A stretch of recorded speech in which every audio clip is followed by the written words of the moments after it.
Good evening, everybody. Welcome back to the second teleclass in the series, The Confidence to Demand Success. I want to welcome this evening. It is a very nice summer evening here in Buffalo, New York, and I appreciate you taking the time to join me on this ever so needed series and discussion on the confidence that we as women need in order to be successful. And last week, I opened up the series with myself, just sharing a little bit of my story and how I gained my confidence and how I continue to build it. And tonight, I am going to be joined by Tamiko Lowry-Pugh, who is the empowerment specialist and affectionately known as the Empowering Diva. So I'm just going to give you a little bit of background on Tamiko. She absolutely has a very warm and nurturing spirit. Tamiko is, as I said, often referred to as the Empowering Diva, and she's the voice of women's empowerment. She's the founder and CEO of both Tamiko Lowry, LLC, and the Still Standing Foundation. She has constructed a powerful movement dedicated to the empowerment and personal development of women across the world. So tonight, ladies, I would love, and I'm honored to introduce you to Tamiko Lowry-Pugh. Hello, everybody. They were on mute, though. Yeah. I'm like, I'm so sorry. No, but hey, everybody. Thank you so much for having me on. Confidence is one of the things that I love to talk about. It's something that I definitely dealt with in the past, with having low self-confidence and being able to build myself up to where I am today and being able to be successful because of being able to increase my confidence. And so I'm excited to be on the line with you guys tonight. Oh, awesome. I'm very excited to have you. As you know, like you said, confidence is extremely important, and it took a while for me to get that, to kind of get that piece of it, that in order to get to where I wanted to be, I needed to have the confidence in myself, the belief in myself that I could do it. So that seems to be like the missing piece. And, when I mentor young girls, when I talk to women, that seems to be the missing piece of getting them from where they really, from where they are to where they really want to be. It's that confidence factor. So, so Tamiko, tell us, so we can get to know who you are. What does a typical day in your life look like? Oh, wow. A typical day in the life of Tamiko. Typically, I start my day off with prayer and meditation, and I've talked about this before. Every morning I do what I call my power hour, or an hour of power. And so the first thing I do is I get up early before everybody else in the household, and I do my prayer and meditation. And I read something that's inspirational. It can be the Bible. It can be a book, a daily devotional for women. But I like to read something that's really inspiring, something that will feed me mentally. And then I proceed to go to the gym. And so that's pretty much my power hour, reading inspirational material, prayer and meditation, and then physical activity, going to the gym or going for like a brisk walk or something. And to me, the power hour encompasses mind, body, and soul. And so you're nurturing everything that's important, mentally, physically, and spiritually. So that's how I start my day. The remainder of the day is typically filled with one or two coaching clients throughout the day, and then just working on any other projects that I have going on. Okay. I like that you do the power hour. I think that's pretty cool. I don't do that. I do like something similar where, like, when I first wake up in the morning, I don't just like jump up out the bed and start going. I kind of lay there for like 20, 30 minutes and just kind of let my thoughts digest what it is that I need to do, what did I forget, what do I need to do first thing, et cetera, and then I start my day. It kind of helps me to get centered. So I agree with you on starting your day with that power hour, just kind of to get your head straight, get your mind right. Yes, absolutely. I like how you said you lay there for like 30 minutes and really think about your day, which I consider that like a form of visualization. And when you visualize how you want your day to go, typically it will happen that way. Instead of you're not practicing some form of meditation where you're actually visualizing how your day should go, you should definitely incorporate that because it really helps. It's like you're actually seeing what you want to manifest. Yes, that is so true. And I mean, you hit the nail on the head because I talk about that too. Like, what do you see for your day? Like, if you're saying to yourself, I'm going to have a bad day today, you're putting it out there. So if you are thinking about, how your day is going to be, what you're going to do first, and you're kind of like, high level planning it out, like you said, you visualize how your day will be, and it will manifest. I definitely agree. I've experienced that. I'm a believer in that. So yes. Absolutely. Expectation is what it's all about. Yes, and that is so important for confidence because when you go in expecting, you're confident in your abilities. You're confident in what you can bring to the table. So that is definitely important. What does confidence mean to you, since we're speaking about that, and how do you define it? Wow. That's a good question because I think confidence differs for each person. But to me, it means a lot. Confidence could mean stepping out of your comfort zone. It could mean taking risks. It can mean facing your fears head on, loving the skin you're in. Confidence to me is really embracing your flaws and all. So one of my favorite quotes says that self-confidence is the foundation of all great success and achievement. Oh, that's nice. Yeah, that's how I would define confidence. That's how I would define it for myself, and I think for each person it's going to be a little bit different. Yep. I agree with you because last week I did the same thing. I kind of defined it for what it means to me, and some pretty much similar to what you said. But to add to that, I also said is knowing who you are and what your capabilities are and being comfortable in that. So that's pretty much exactly what you said. And a lot of people don't experience that. They still just don't get that small piece. They don't have to be who someone else said they should be or who someone else thinks they should be. It's being comfortable in your own skin and what you have to offer. If it's something that you can't do, then own it. I can't do that. That's not my strength, and I'm not going to own that. But for who you are and what you bring to the table.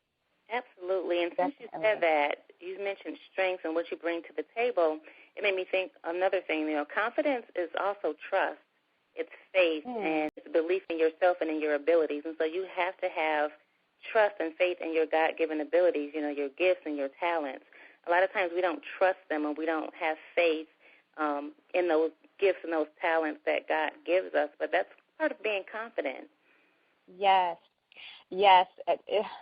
It's funny that you say that, and I'm being extremely transparent. That is one of my choice words for this year. But you just kind of like the Spirit is leading me to say this. But last week I did the call. I led the call, and I normally don't go back and listen to my own calls or calls that I recorded because I hate the way that I sound on the phone, and I don't normally pay attention to what I say. Whatever the Spirit leads me to say when I'm mentoring, when I'm coaching, I just say it. And when I went back and listened to that call, I'm just like, whoa, like I didn't even recognize it was me. Like the things that I was saying, I found myself taking notes off of what I said. So it's funny that you say have the confidence in the gift that God gives you. Like I know what I bring to the table when I'm speaking with other people, but oftentimes I'm afraid of it myself, and I don't recognize it, and I don't have that confidence in my own gifts. I shy away from it.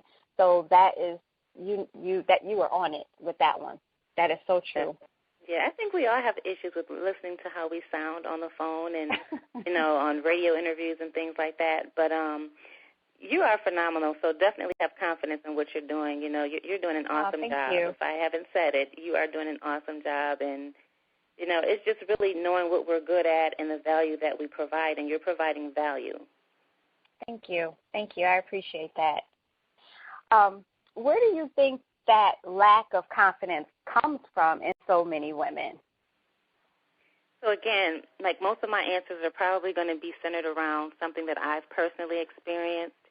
And I know a lot of women go through this. And so for me, my reason for lacking confidence in the past was really things that I dealt with in the past, my childhood, the way that I grew up, bad relationships. That was the main thing that really allowed me to lack confidence, and that lowered my self-esteem and confidence and things like that, which is really being in a bad relationship and constantly being told that you're less than what you are, or, you're not that smart, or you don't look that great, and, things like that, and you don't know what you're doing. And so you hear it so much, and those things become embedded in your subconscious, and I think that's what happens with a lot of women. You grow up a certain way, and maybe you were verbally abused, and so it kind of sticks with you throughout life, and now you don't have the confidence to really move forward or take chances or do those things in life that you should be doing. Right. Yes. That's a good one. I definitely, agree with that, because a lot of times I don't believe that we're born lacking confidence. I shared a video in my Maximize Your Zone group not too long ago of a baby climbing the wall like it was a rock climbing. And I think the baby had to be, I'm going to say maybe 2 at least.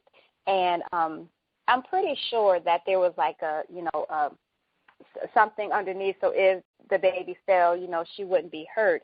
But what I saw was this baby looking at each piece of rock that she can grasp onto, and analyzing it, touching it, feeling, is it stable enough to hold her, to pull her up?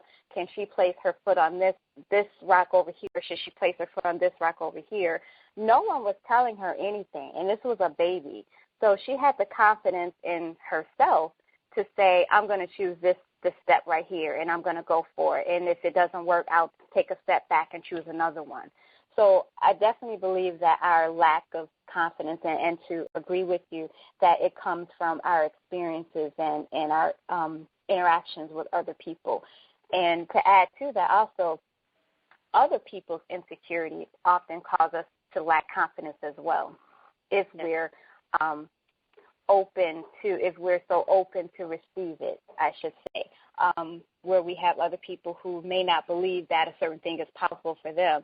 They'll downplay it so much that we begin to believe that ourselves that it's not possible.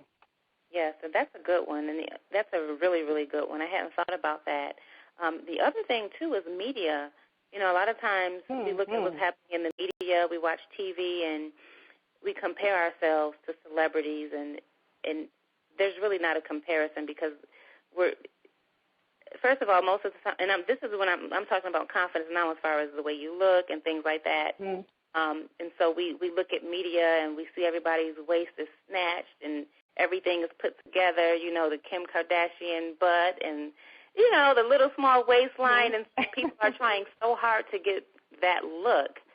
And so they lack confidence. I've had a client that said she was uncomfortable leaving the house because she wanted to look a certain way. And so we can't allow media to continuously allow us to lack confidence. Yep. Yeah, that is so true. That right there is a whole different call right there with social media, the media, and how we perceive ourselves is absolutely ridiculous. I mean, from the type of clothes that we should be wearing, the type of hairstyles we should be wearing, the type of men we should be dating, it's absolutely ridiculous what we're being told how we should be and how we should act. That's a whole different ballgame. Do you feel that in order to be successful, you have to have like a thick skin? Like for those that have experienced low self-esteem or are working to build it up, this is a two-part question, sorry. What suggestions do you have for them to help build and courageously pursue their dreams and their goals? So I guess the first question I asked was, do you feel in order to be successful, you have to have a thick skin? You know what? When I think about thick skin, I don't have thick skin. I'm a very sensitive person. I do feel like I have confidence, in a lot of areas. And I'm going to say I wouldn't necessarily call it thick skin, but you do have to know how to look at the bigger picture and have a positive attitude towards certain things in life. So for me, being a very sensitive, nurturing type of person, my feelings get hurt very, very easily. And people would always be like, you need to have thick skin, but it's really part of my personality just to be, I'm just a nice person, and so I don't have thick skin, and things do hurt my feelings. It doesn't hinder my success, though, because I've learned to look at the bigger picture and really to have a positive attitude and to think before I react, because, there's a difference between being able to have thick skin and not thinking before you react, because sometimes we'll react and say the wrong thing. And so really just thinking before I react and really understanding the strength that I have. Yes, I apologize for the motorcycle in the background. I apologize for that. But I definitely agree with you when you say thinking before you act and respond. I, too, am, I can agree with you that I am extremely sensitive towards things. I've always been that way, where if I'm thinking that something is really, really great and I love it, and as soon as someone says something negative, like all the positive things that, I've heard, I'll hone in on that negative and I'll try to fix whatever they said that's wrong. And I now know that is the wrong thing to do, but, I'm kind of wired that way. But also what I've learned to do is to not react, not, they say and get on the offensive and defend whatever it is. I think about what they're saying, and I process it to say, is it valid? Is this going to work or not work? Is what they're saying, is it going to affect me, not affect me? And if it's something that I'm like, okay, I need to change this, I need to update this, then I'll react and then I'll take action. But if it's not something that is relevant, then I just kind of brush it off my shoulders and keep it moving. So exactly. I totally agree with that. Yeah, that thick skin theory, like I agree with it in a sense, but then again I don't. It's all in how you process things. And that's the word, how you process it. And again, think before you react. Yeah, it's like I talk to my young girls about being assertive versus aggressive, and I do a workshop with them where I teach them that you don't always have to show who you are, to show that you're this big bad person. You don't also always have to be aggressive, and there's a difference between the two, because assertive is being confident in yourself and what you have to say and whatever your point is, and making sure that when the time is right, you state your point. You state what you have to say so that you can be heard. But if you're always this rah-rah person, aggressive and, being the first one to talk and, over-talking someone, being that way, then no one hears you. So true. That is so true. Yeah. I remember having an issue when I was in corporate America, because I've always had a very soft voice. I was in project management, and I managed a bunch of construction workers building cell phone towers. And we would get on these conference calls, and they would, overpower me. There was all these, these men, and they were construction workers, and I'd be on the phone like, well, listen, guys, this is what I need for you to do, and they wouldn't listen to me. And so I would walk away, and I would, literally be in tears, and my boss said, you are not aggressive enough. You need to be more aggressive and man up. And so then I became aggressive, and then they still didn't hear me because they were like, well, what the heck? Now you have an attitude. And so I had to learn to be assertive and not aggressive. Yep. And it works for like people like us. I consider us similar because we're both mild-mannered, soft-spoken, and aggressive doesn't come off well with us because you're like, well, sit your butt down, So people laugh at me like, really? Are you trying to be hard? I'm like, yes. Yes. And it don't even sound right. So yes, I had to learn the difference. Okay, aggressive doesn't work for me, so I have to assert myself, but at the right time. make sure I'm listening, to hear what they have to say, and then assert myself at the right time. So, yeah, that's too funny. So the second part of that question was for those who do lack thick skin, so to speak, or for those that have experienced low self-esteem and they're trying to find their confidence and build it up. What suggestions do you have for them to help build and courageously pursue their dreams and goals or whatever it is that they're looking to do? Girl, first of all, that's a long, powerful question. I know, right? Yes. So building their confidence. So I would say the first thing is, when we're building our confidence, we have to build what I call lasting confidence. Not temporary confidence just for that moment, but that type of confidence that's built from the inside out that's going to last. And I think earlier I mentioned knowing what your strengths are and being proud of your strengths. And a lot of times we don't know our strengths. And if we don't know our strengths, then what are we being confident in? You know what I mean? So if you don't know your strengths, take some time out and just write on a piece of paper strengths and just start writing what you think your strengths are, and that will actually help your confidence. What is it that you're good at? And get good at what it is that you do. And I think the other thing is not trying to be perfect. Sometimes we try to be perfect, and we think perfection is confidence, but perfection is really not confidence. I don't think there's anyone out there that is perfect, and so we can't try to be perfect, but do what you can do. Does that make sense? Yes, it does. Yes, and then spending time with the right people, spending time with positive people will help you to build your confidence. Spending time with the right types of people, not people that are negative or that tear you down, but people who are positive and people who lift you up and people who want to see you do better in life. I think there's a quote, one of my favorite quotes that says, and I can't remember who it's by, but you're the average of the 5 people that you hang around. And so, you want to make sure you're spending time with the right people. And that's a boost in confidence in itself. When I changed my circle, my confidence shot up because I was like, oh, I'm hanging with her and with him, and, they're doing big things. So it made me feel like, well, I'm doing big things too. But it boosted confidence. Really, really, really did. And then the other thing I would say, and I'm really, really big on self-care and really just taking care of yourself, eating healthy, exercising, getting plenty of sleep helps your confidence. Girl, when I go to the gym, I don't care if I burnt 10 calories. When I leave the gym, I feel confident, even if I just burnt 10 calories. There's just something about working out that makes you feel good and it makes you feel confident, Eating healthy. I just got done doing the 10-day green smoothie cleanse, and I felt good.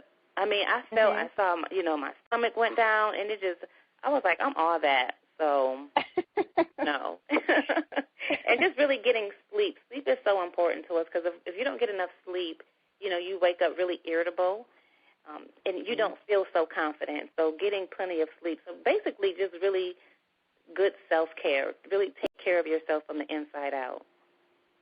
Okay, those are definitely some good tips. I'm just writing them down so I can share in the group a little later. Those are definitely good tips. But I have to agree with you. When you do self-care and you're doing something good for yourself, like when you talked about working out, like I've since started walking. I've going around Delaware and, doing the 2 laps to equal 2 miles.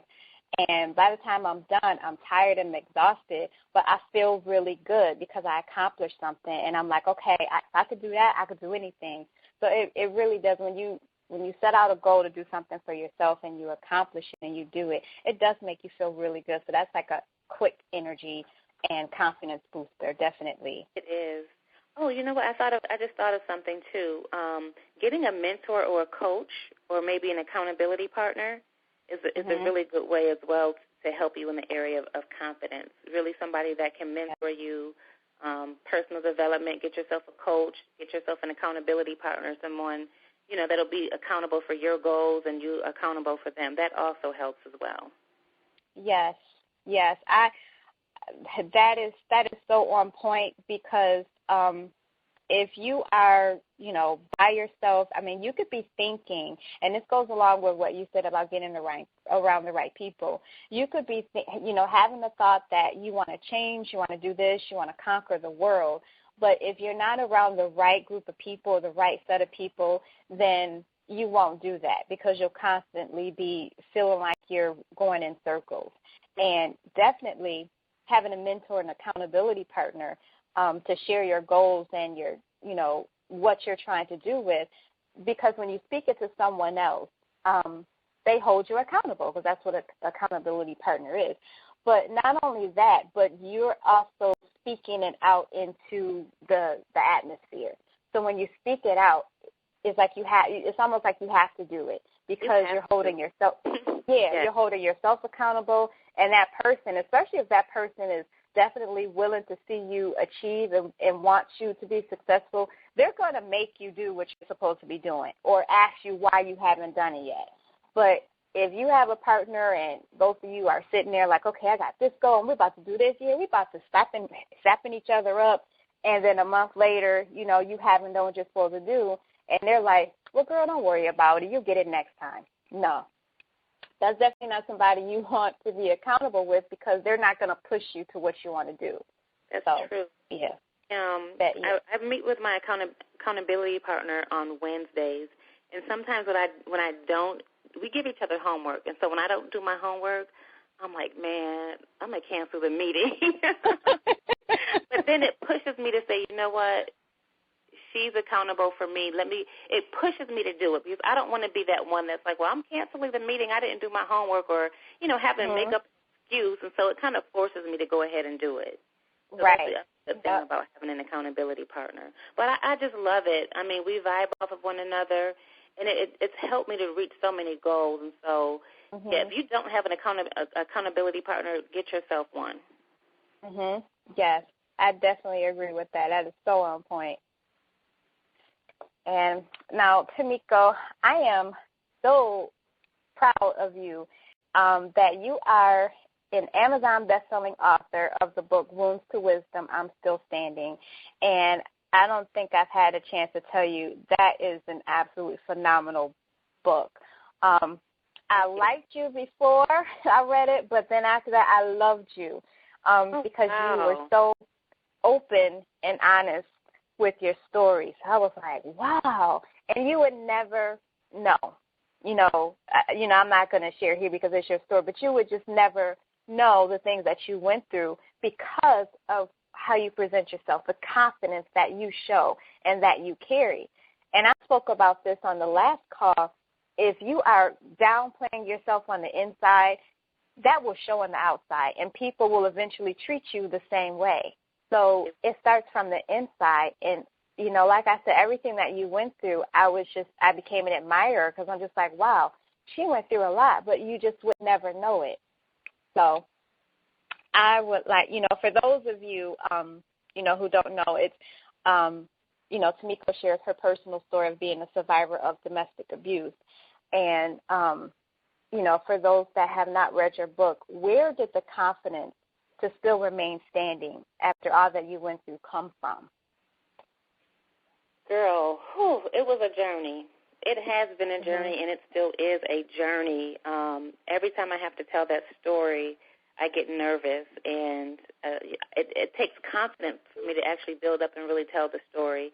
It really does. But a lot of self-reflection, a lot of self-discovery. I went through maybe 3 years of just self-discovery and learning who I was all over again, and who was Tamiko, and what do you like to do, and what makes you laugh, what's fun, what don't you like, because I didn't know anymore.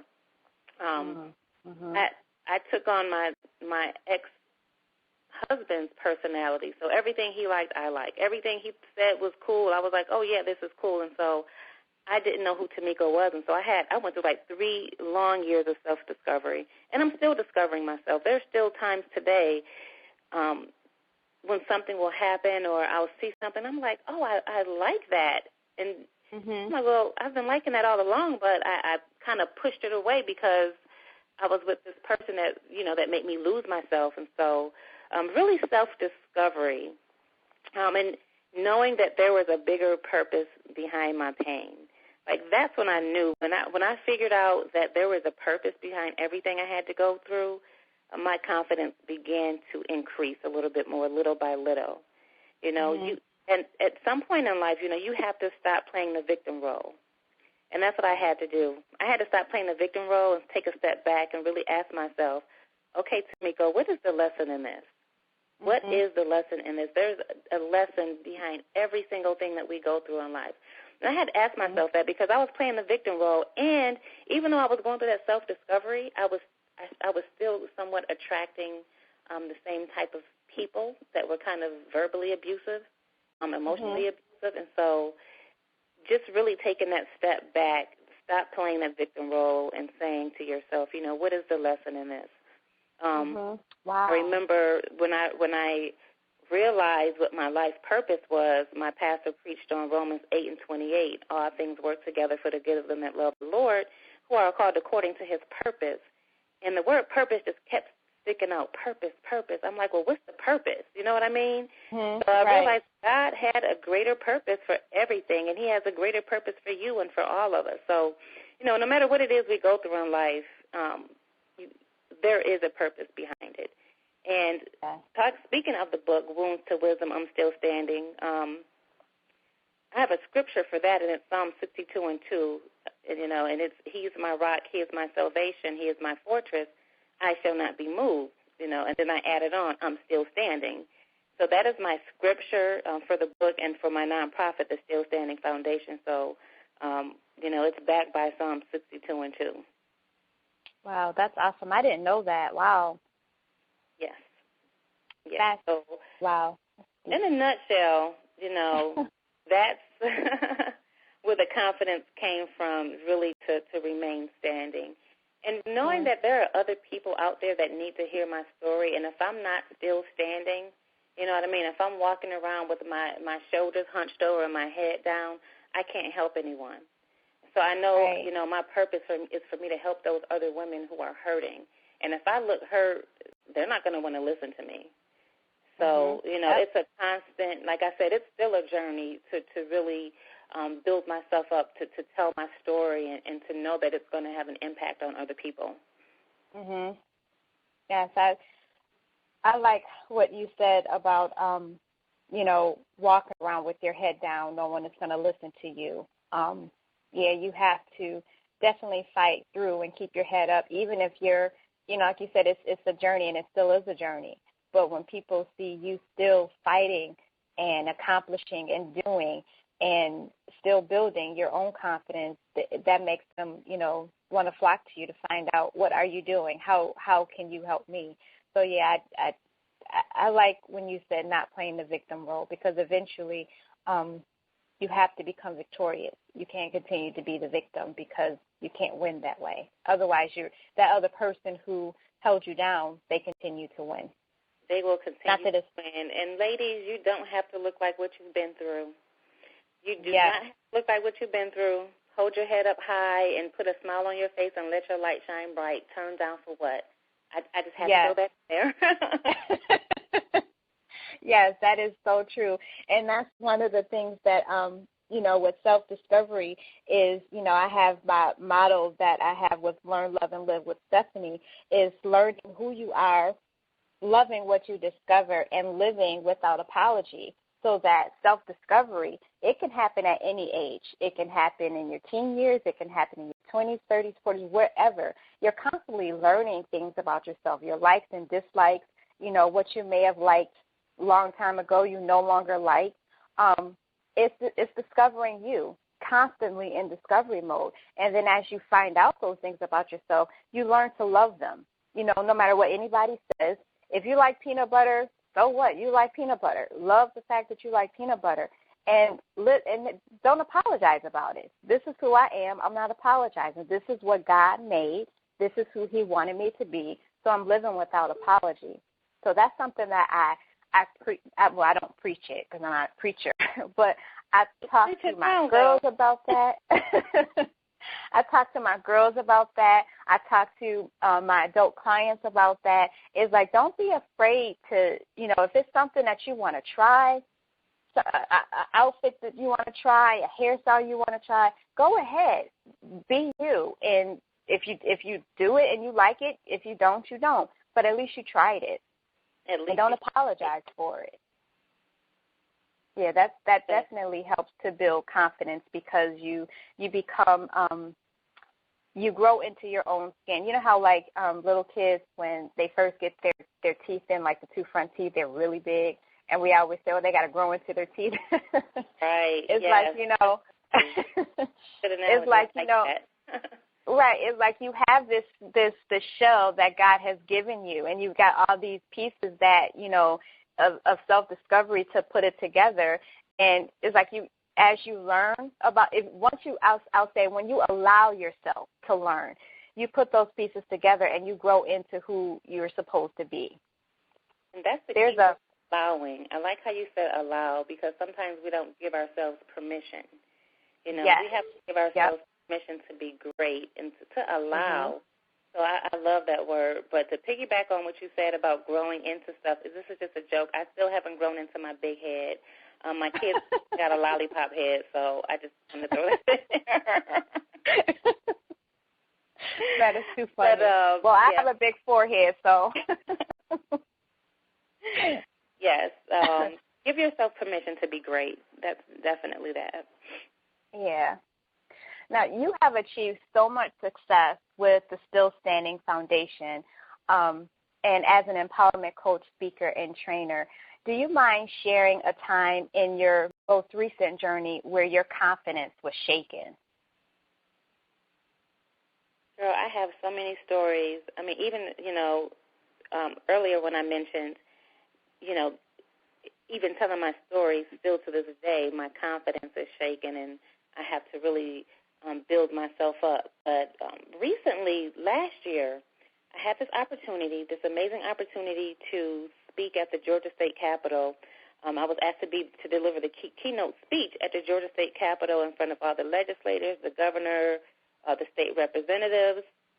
It was in an effort to convince them to make strangulation a felony in the state of Georgia.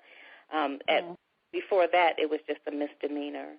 And so this was probably the biggest speech I ever had to give. Even my mentor was like, I speak all over the world in different countries, but I've never spoken, in front of the governor, and this is big. And so when I tell you I was nervous, I was like, what should I wear? I don't know what to do. It was just, even up to the day of the event, I was like, should I tell them I'm sick? I don't think I can do this. Oh, wow. And I was afraid all the way when I got up to the podium. I was shaking so bad, and just had to really take a deep breath. And I heard this voice that just said, be yourself. Be yourself. Because I always thought, I was like, oh, my gosh, I'm in front of all these state representatives. I'm going to have to get up there and say, hi, I'm Tamiko Lowry. And I thought I had to speak a certain way, and so I practiced the speech, girl. And when I got up there and I heard something say, be yourself, and I just was Tamiko, cool, calm, collected, to Tamiko that tells jokes, that's a little bit goofy. And when I got that standing ovation, I was like, you know what, that's what it's about. Confidence comes from being yourself, too. Be yourself. Don't try to be anybody else. Because I was like, well, how would Condoleezza Rice get up there and speak, and what would this person say? And it wasn't about that. It was about me being Tamiko and delivering the way Tamiko delivers, with my goofy personality and all. And that's worked. Yeah, that is, I agree with that. I'm not, much of a speaker, and I've said this on so many occasions. In what I'm doing, I like being pretty much in the background. I will write, blog all day. I will post all day. I'll speak one-on-one, with clients. But speaking, I am fearful of. Like you said, I shake and I get scared. But what you just said has ministered to me to just be who I am, be myself, silly, goofy Stephanie. I stutter. I say like 50,000 times, but I get the point across and just being who I am. So that ministered to me. So ladies on the call, I hope that ministered to you too, to be yourself. I would. Yes, because there's somebody in the audience that's going to connect with you. Everybody doesn't want to see a Condoleezza Rice and somebody that's super conservative. You know, people like authenticity. Ooh, that's the word, authenticity. Yeah. People like for you to be authentic. You know what I mean? And I noticed prior to that when I tried to act like different people that I followed on social media, it just didn't work for me. And so just really be authentic. Yeah, that's the authenticity. Yes, that is the bling word of the night. Now, you have so many amazing things that are going on this year alone, one of which is your new TV series that's titled The Ladies Guide, in which the tough issues that we women face are discussed amongst yourself and two other intelligent, strong-willed women. So if you don't mind sharing about that, I would like for the audience to learn more about that TV series. Yeah, so we actually just wrapped up season 1 of The Ladies Guide, and it was so much fun. It's awesome. The Ladies Guide is basically, it has something for everyone, for every type of woman out there. And so we wanted to put something out there that was a quality talk show that represented women in a positive manner, you know, while providing content that was going to inspire women, you know, that would educate women, that would empower women, and really just empower women to live their best life possible. There's a lot of talk shows out there, and I kind of feel like they're very catty, and a lot of times they bring out a lot of the negativity in women, and so we wanted to do something different. You know, we were like, even if it doesn't get picked up on a network, we're going to still do this. And so we did it. And so right now you can catch it on the ladiesguidetv.com. You can catch season 1. So there's 5 episodes for season 1. And an online network actually picked us up called mydubo.com. We were cool. Bad. And so we're playing on mydubo.com as well as if you go to the ladiesguidetv.com. But, you know, we just wanted to do something different, you know, dare to be different. You know, we didn't want to have a talk show that was just full of gossip. You know, we wanted to make sure that we were pouring into women. And that's so needed. Oh, my goodness. Like, I got an opportunity to watch a couple of episodes, and I really enjoyed it. It was very, it was lighthearted. You know, I had a couple chuckles, you know, in there.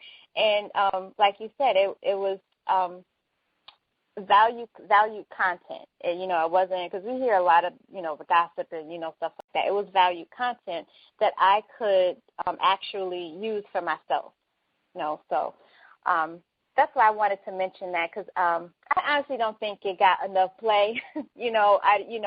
I think more people, you know, I think it should have been shared more because it was really good.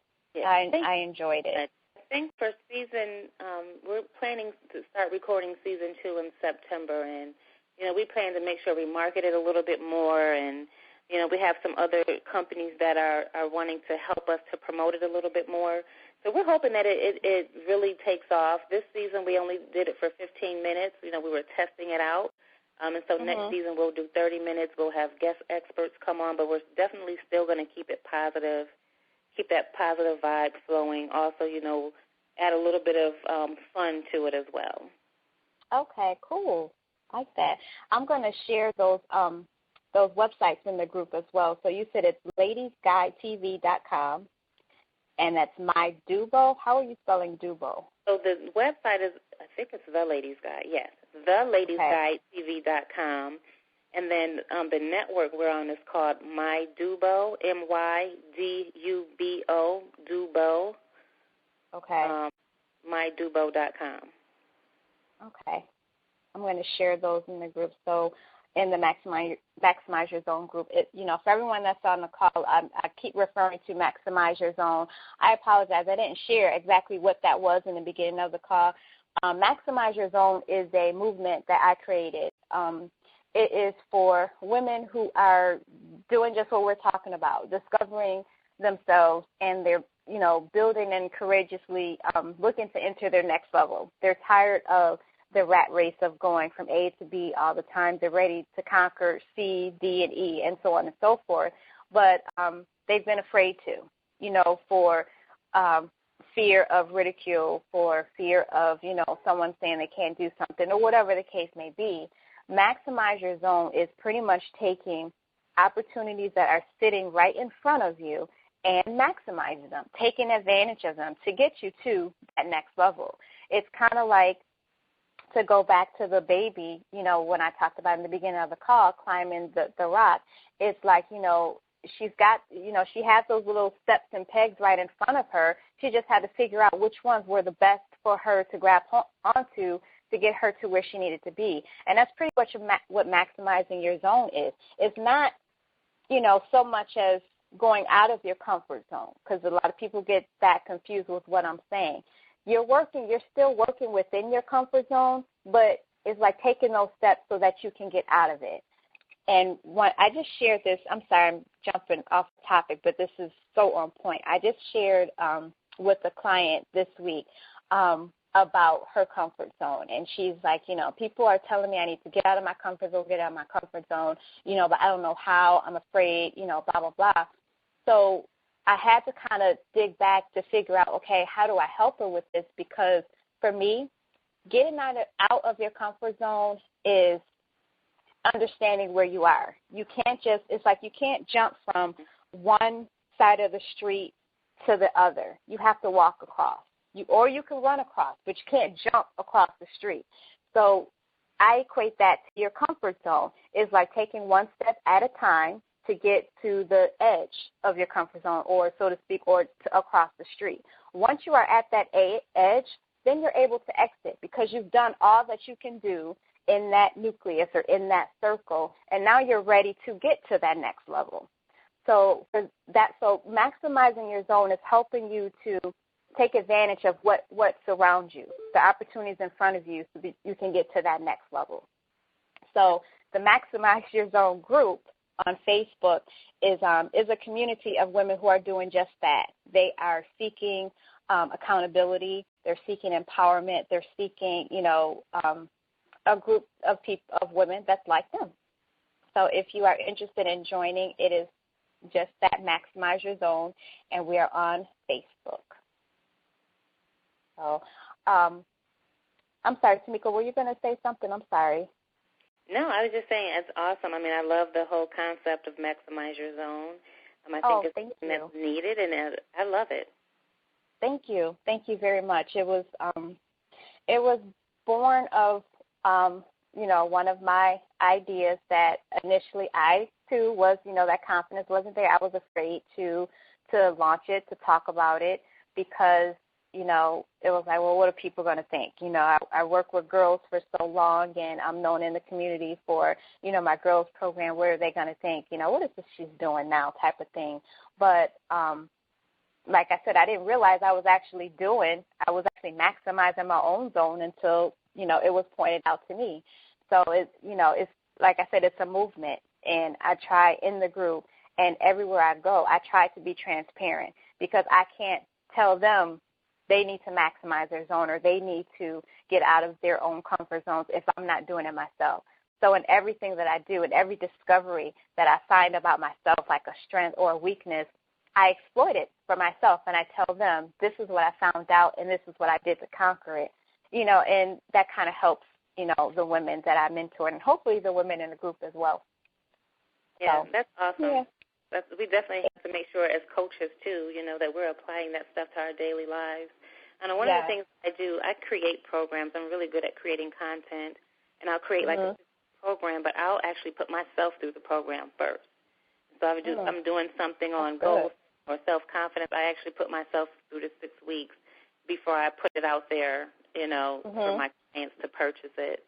So just to make sure that I've gone through it and that it makes sense and that it helps me, because if it helps me, then it'll help them. Yes. Oh, I like that. Tamiko, now you mentioned that you have programs and you do coaching. How can people get in touch with you, or do you have something that, if somebody was, wanted to speak with you, right now in regards to their confidence and, working with you or, connecting with you, how can they get in contact with you? So basically you can go to my website, www.tamikolowry.com. So it's www.tamiko, Lowry.com, and click on the tab that says Coach, and then you'll see like a little button that says Free Coaching Session. And if it's regarding coaching or confidence or something like that, I'll give you a very detailed 30-minute coaching session as if you were paying for it, and you're going to walk away with something. And then from there you can decide on whether or not you want me to be your coach or not. Cool. Awesome. And what's your email address? Oh, I'm sorry. That's my email okay. address is info@TamikoLowry.com. Okay. Awesome. We have a couple of questions. Also, if you want to purchase her book, it is an Amazon bestseller. So if you go to Amazon.com, I'll post that link in the group as well. It is titled Wounds to Wisdom, I'm Still Standing by Tamiko Lowry. It is an awesome book. It definitely will get you thinking and get you like, okay, bump this. I'm about to do this. It's that type of book.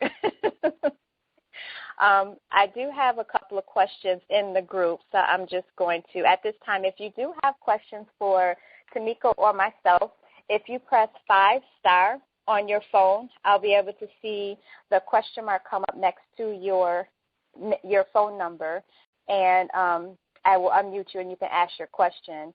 In the meantime, until then, like I said, I do have a couple of questions in the group, so I'm just going to pull that up. The first one was, of course, now my computer wants to stall. That is nothing but the devil. Is it in your Facebook group? Yes. Okay, here it is. The first question is from Natalie Lewis, and it is, when you're discovering yourself and a shift is happening when friends are falling away and it seems you're alone in those moments, how do you remain strong? Oh, that's a good question. Girl, that is an awesome question. The first thing you said was shift, and I don't even know if Deetra Trueheart is on the call, but she talked about that in her Periscope last week. And then I kept seeing that word pop up on Facebook. And then, in our Women in Spotlight group, that was the focus last year. So I'm getting off track. So she's mentioned something about shift. And when you're shifting, it can be very uncomfortable. It's like even in your car when you switch the gears, it kind of jerks. And so it's like you're in this uncomfortable position. You're discovering yourself. It's very, very uncomfortable. But whenever there's some sort of discomfort, there's always a blessing on the other side. And I remember losing friend after friend after friend and feeling so lonely. Like, I'm just in this lonely place. Nobody understood me. But I think that God puts us in that lonely place so that we can hear from him, and when you come out of it, you're going to have a totally new group of friends. Like the people that I hung with before I'd really discovered my purpose and discovered who I really was, we talk every now and then and we do stuff, but God has surrounded me with so many different amazing people that I just call divine connections, because back in the day I never saw myself even being in the company of these type of people. And so, it's a shift. But once you get through that shift, there's a blessing on the other side. Yes, it is.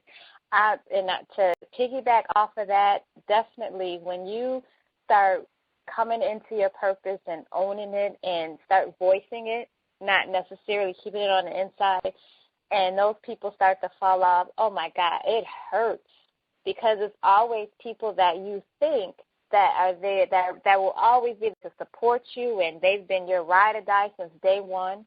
But when they fall off, oh my God, it hurts so bad. But what I have learned is that not to get mad at them and not to get mad at myself. What I've learned is that those people were there for temporarily. And I know we've heard this before. People are for a reason, a season, a lifetime. And how I go into deeper is that for that time period in your particular life when those people were active, when they were your supporter, when they were cheering you on and they made you happy, for that particular period, you needed them. Now that you've moved on, you wanted to take them with you, but they weren't made to go with you to wherever you're going. So they're pulling back because they know their place, and they know that that's a zone that I'm not supposed to be in, so I'm not going to go there with you. It's not that they don't like you, they don't love you anymore. They just don't understand because they weren't meant to understand. So I kind of had to coach myself and write myself into, as I'm crying my heart out, why are people leaving me? I had to coach myself into that. So to Natalie, to say to you to remain strong, just know that those people are still there for you, but they were there for you for that time. Now that you're somewhere else, God will, once you let them go, God will give you those people that you need for that particular level that you're on, for those people to help you, to carry you through. And when you get ready to leave that level, you're going to experience the exact same thing. You're going to hurt because those people who you thought were meant to stay, it's time to let them go. So, and that is good, girl. You just ministered to me. I'm telling you, it took me a while to get that and understand that, because in each level that I found myself shifting, that word is awesome. I would lose people, and it was just like, okay, my circle is getting smaller and smaller. I don't want to do this anymore because I don't want to keep losing friends. But I would, lose 3 people, then I only have 2 left. The next thing you know, I gained 6 more. The people that I would never even think, okay, that I would even be in contact with. Then I go, get to the next level. Then I lose 5 people. Then I gain 10 more. So it's a process. But because we're human, it's still going to hurt because we become emotionally attached to them. They make us laugh. They make us smile. They're our shopping buddies or whatever the case may be. We become attached. But you just have to remember that, just like they have a place, they have a path, God has given them a path, they still have to go a certain place, so they can't always go with us. So we have to remember that our path isn't theirs and theirs isn't ours, so we have to learn to let them go. And I heard this first from an awesome lady that has mentored me on several occasions, Jennifer Parker. She has said to me, you have to learn to bless and release people.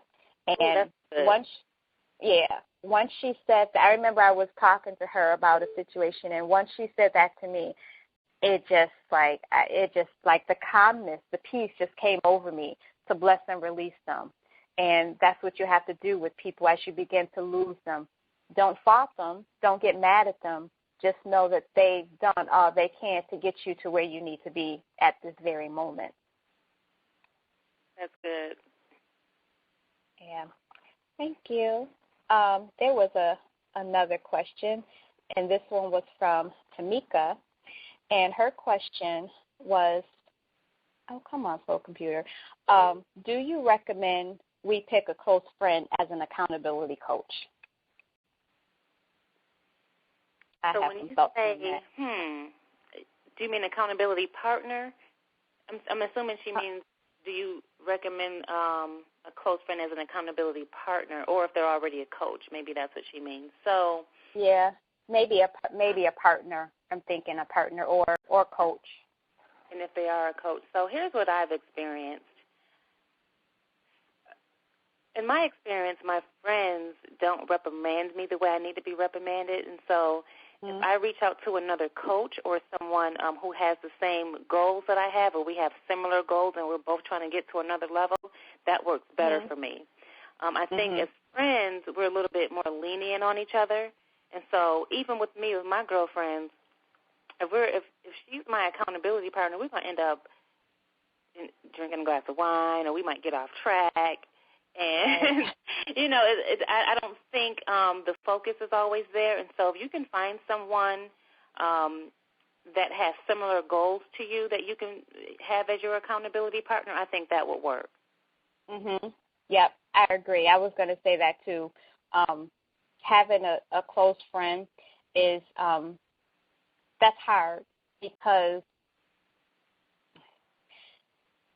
it's hard because they are they're biased. Yeah. In meaning that, if you say, girl, I'm about to do this and I'm about to do that, and if you don't do it, they're going to give you a pass. They're going to give you pass after pass because that's your friend. But if you have someone who is neutral and, you know, it could be someone that you know, because I know sometimes it's kind of like for me, for an account, like the vibe has to be there for me. I can't just pluck somebody and be like, I want this person to be my accountability partner or coach. I have to feel something, like that vibe has to be there. I got to pray on it. I got to think on it, all of that. So for me, it can't be a friend because I know they're not going to push me the way I want them to. So it has to be, for me, it has to be somebody that knows me but doesn't know me, who kind of, this motorcycle person. But it has to be someone who who's going to push me, who's going to say, okay, I don't care if you went to bed at 3 o'clock yesterday morning, but we have a call at 7, so I need you on a call. You know, that type of thing. I'm just making this up as I go along, but I need somebody that's going to push me. And like you could take what you said, if you and your, you know, close friend, you know, y'all get together and y'all drink and have wine, y'all going to start talking about the TV shows and, you know, girl, did you see that sale? And, you know, nothing to get accomplished, really. So, yeah, I agree with you, Tamiko. Yeah, and just make sure that, like you said, you know, you want to definitely have a connection with that person. You know, you don't just want some random person saying, hey, be my accountability partner. And so, like my accountability partner now, we met at church years ago, and one day she said, hey, let's go to lunch. I haven't seen you in years.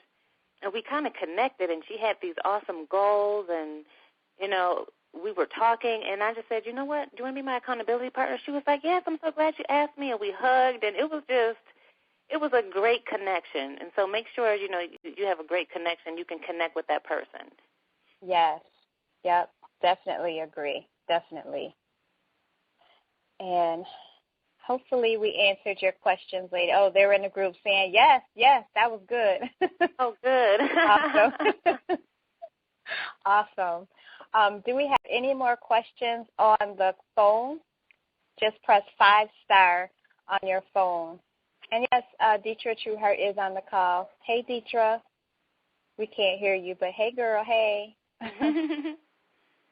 But if there is anybody else that has a question or just wants to, you know, comment on, you know, what you heard, you know, aha moment, something that kind of like jars you, you know, it made you think, you know, you're more than willing to share that either on the phone or in the group, because 9 times out of 10, if you're thinking it, somebody else is thinking it too. So, you know, don't be afraid to share your aha moments in the group. And if you are on the call and you're not a part of this group, you are missing out, because it is some absolutely amazing, powerful women in this group. I'm very, you know, I only advertise it on the calls and then the emails that I send out. I pretty much don't share it, you know, all over Facebook, because, again, this is a community of women who are, you know, who were once afraid to be themselves, who were once afraid to share what they wanted to share. So I nurture this group to make sure that it is a place that they can feel safe to say what they want to say, to, you know, ask the questions that they need to ask. So, you know, if this is something that you want to be a part of, definitely, you know, look us up. It's Maximize Your Zone, and I would definitely love to have you. And there are no questions on the phone. So at this time, we're about 7 minutes over. So, but it was good conversation. So we can be 7 minutes over. But Tamiko, if you don't, you know, did you have any last minute thoughts or comments that you wanted to share with the ladies before we go? You know what? I just think it was an all-around great call. It flowed very well. I enjoyed having the candid conversation with you. It felt like I was really just sitting down talking to a girlfriend or, you know, sitting across the table from you. So I really enjoyed it. You know, for the women that are on the phone, I talked a little bit about being authentic and how at one point when I first started my career as an entrepreneur and as a speaker, I tried to be like so many different people, and it just didn't fit. It didn't work. And so remember to just always be authentic. And then one of my favorite quotes, you know, and I'm going to close out with that: be who you were created to be, and you will set the world on fire. Yes. Oh, I like that. I am writing that down. That is an aha moment. Be who you are created to be, and you will set the world on fire. That was good. Be you. Yes, that was juicy in the words of my business bestie, Deetra. Yes, that was juicy. And she just commented with us, tonight's call was fire. So many awesome nuggets shared. Kudos, Stephanie and Tamiko. Thank you, Deetra. Thank you so much. Thank you, Stephanie. Thank you for having me. You are very welcome. Thank you so much, Tamiko. It was an honor to speak with you. And, again, I am humbled to have you on the call. Like I said, I'm such an admirer of yours. And I'm always humbled when I ask speakers to come and share their wisdom. I'm always honored and humbled when they say yes. Because it's just me. It's just Stephanie. Well, not just. I am Stephanie. I have to watch my words. But, I'm trying to use the platform that I have to help others in a positive way. So it really makes me feel good, to have speakers of your caliber come and share with the group that I have. So thank you so very much for sharing. Thank you, and keep up the good work. Thank you very much. And ladies on the call, please make sure that you check your emails, because I will be sending out the call replays to you tomorrow morning. And next Sunday, make sure you'll be on the call again at 7 p.m. It'll be the third teleclass where I will have Joyce Gilmore on the call. She is the Dream Activation Coach, and I am definitely looking forward to speaking to her. I've heard her on a couple of prayer calls with the Women in the Spotlight going global, and she's amazing. So, and I know, Tamiko, you've worked with her too, so I am definitely looking forward to talking with her as well, and that's next Sunday. So she's awesome. To put it down, she's awesome. Yeah. I can get on that call. Yeah.